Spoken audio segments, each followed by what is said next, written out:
Normally, skateboarding up a hill takes rather more effort than that, but this is a boosted board, one of several electric skateboards that's been launched in Silicon Valley in the last couple of years. It has a lithium-ion battery, much like a Tesla, and runs on a motor not dissimilar to those found in a drone quadcopter.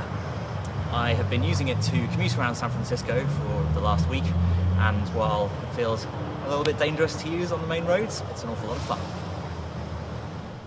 First, I confess, I was rather terrified of going out in traffic, but after some test rides in the park, I took to the hilly streets of San Francisco.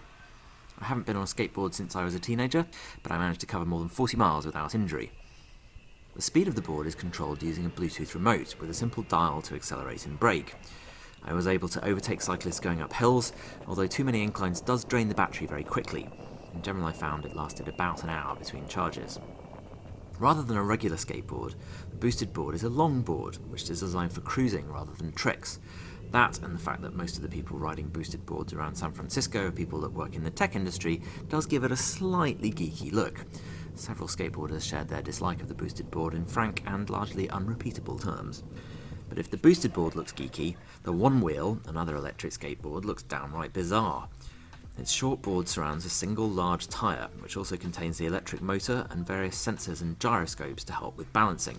With no remote control, steering is just a matter of leaning the right way, like on a snowboard or a surfboard. I tested it both on and off-road in Golden Gate Park, and found it a lot of fun to ride, although perhaps more suitable for messing around at the weekend than the daily commute.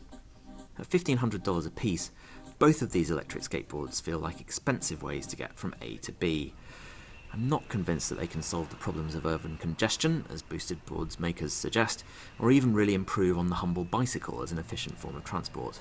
But it is quite a rush to get to and from work at 20 miles an hour on just a skateboard. This is Tim Bradshaw with the Financial Times in San Francisco.